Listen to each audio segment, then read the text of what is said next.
This is the best performing ergonomic wired mouse, the Razer Deathadder V3 wired.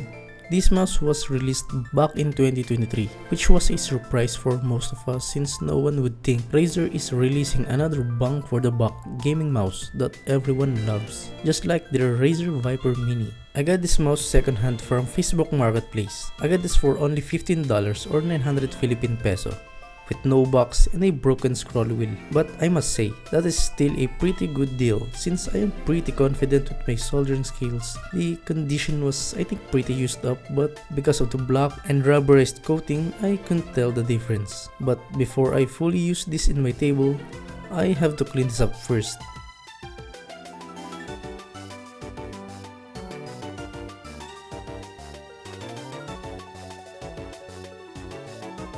With the use of Torque 6 screw, I finally got into disassembling the mouse. It is held by 3 screws for the shell and 3 screws for the PCB. I didn't remove the main clicks since I don't want to screw up the clicks just like what I did to my previous Viper Mini. To clean this, I just mix a 3:1 ratio of warm water and washing liquid and let it sit there for 30 to 40 minutes. Then after that, I just scrub the shell with a soft bristle brush, then let it dry.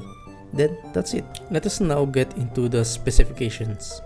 The mouse is equipped with their Focus Pro 30K optical sensor, which supports up to 30,000 dpi and 8,000 Hz of polling rate, though I only set the polling rate at 1000 Hz since I don't want two of my mice sucking up dry my PC performance. The sensor felt responsive and smooth. There were no issues regarding spinouts or any other sensor problems, since I think it is hard to screw up today's sensor performance, since every mice uses either Pixar 3395 or 3950. This mouse also uses Razer optical mouse switches Gen 3, which compared to their Gen 1s felt much better since the Gen 3 felt more crispy and more responsive compared to Gen 1's more mushy feeling. But Gen 2 though, I couldn't tell the difference. They also use Razer Speedflex cable, which I really don't like. Yes, it's much softer than the Viper Mini, but compared to OP1's cable, I don't think the cable can compare. I do hope to find a replacement for the cable to make it look much cleaner since I plan on painting this mouse to something more colorful. Speaking of color, this mouse is only available in black, but I do love its matte color, but I can't stand the rubberized grips. It feels way too sticky and I hated that feeling. The scroll wheel may be broken, but let's not count that.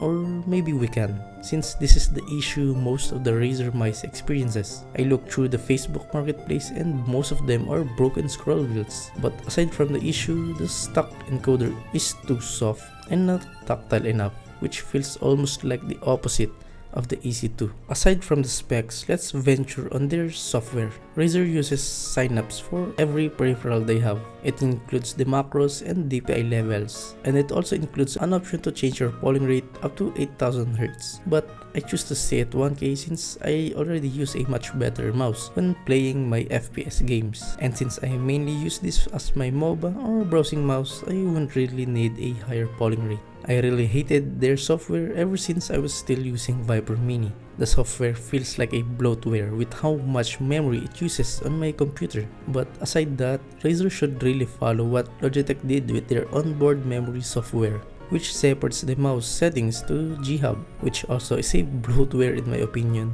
which explains why I really don't get into these two brands in the first place. Let's move on to why I got this mouse in the first place. Ever since I got the OP1 8K, I haven't looked at any other symmetrical mice. Well, except the Hitscan Hyperlight. So I want something that I can use for general things and mostly playing MOBA games such as Dota 2. And I wanted a mouse without me using claw grip, just so I can reduce my finger cramps after playing for a few hours. So I deep dive with the compatible shape with my hand and got this.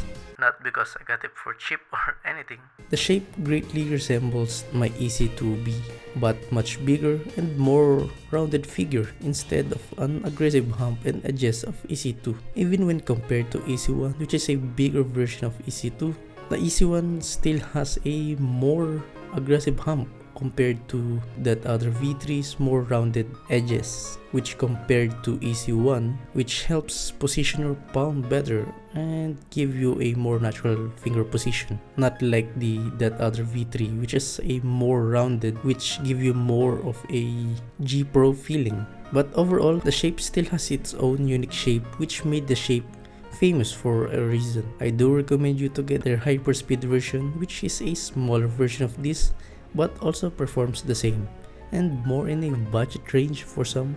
But honestly, just go for Pulsar X-Lite Crazy Light. It's better.